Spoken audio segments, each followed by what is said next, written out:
महान होगेगा, बाबा तोरे महिमा महान होगेगा। गुरु तोर महिमा महान होगेगा, बाबा तोरे महिमा महान होगेगा। सादा झंडा सतनामी के शान बनेगा, ये दुनिया में गुरु ते महान बनेगा। गुरु तोर महिमा महान बनेगा, बाबा तोर महिमा महान बनेगा।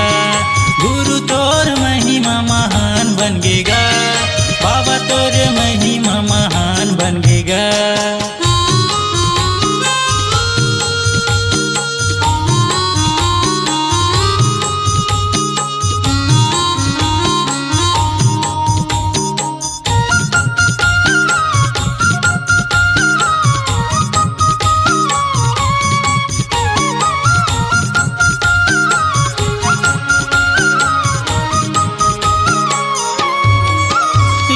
धरती माया मरे कहानी हवेगा, गुरु जगह जगह तोर निशानी हवेगा, बाबा जगह जगह तोर निशानी हवेगा।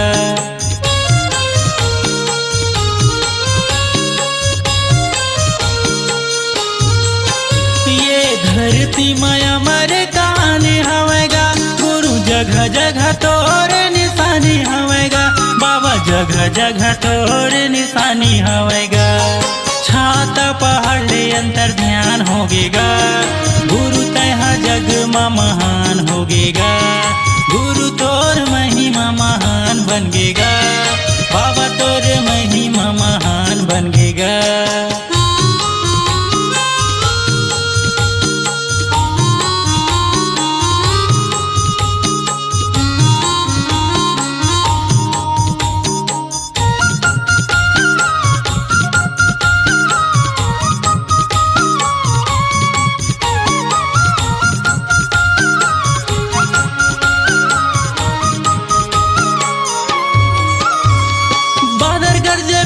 चमके थर थर धरती कांपे, गुरु अंतर मन मां एक नाम ल जपे, बाबा अंतर मन मां एक नाम ल जपे।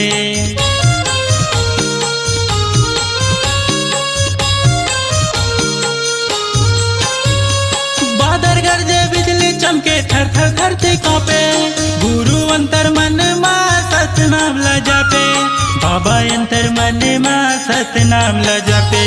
गुरु तोर महिमा महान होगेगा, बाबा तोरे महिमा महान होगेगा।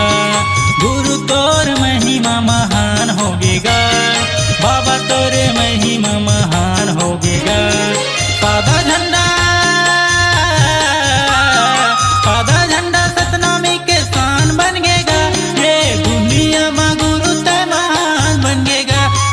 गुरु तोर महिमा महान बनेगा, बाबा तोर महिमा महान बनेगा। गुरु तोर महिमा महान बनेगा, बाबा तोर महिमा महान बनेगा। गुरु तोर महिमा महान बनेगा, बाबा तोर महिमा महान बनेगा।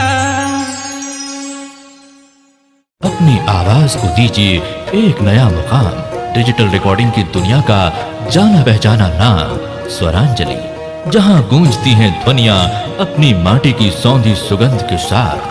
छत्तीसगढ़ी संगीत के विविध रंग जो पहुंचाते हैं पूरे प्रदेश में डिजिटल रिकॉर्डिंग के संग।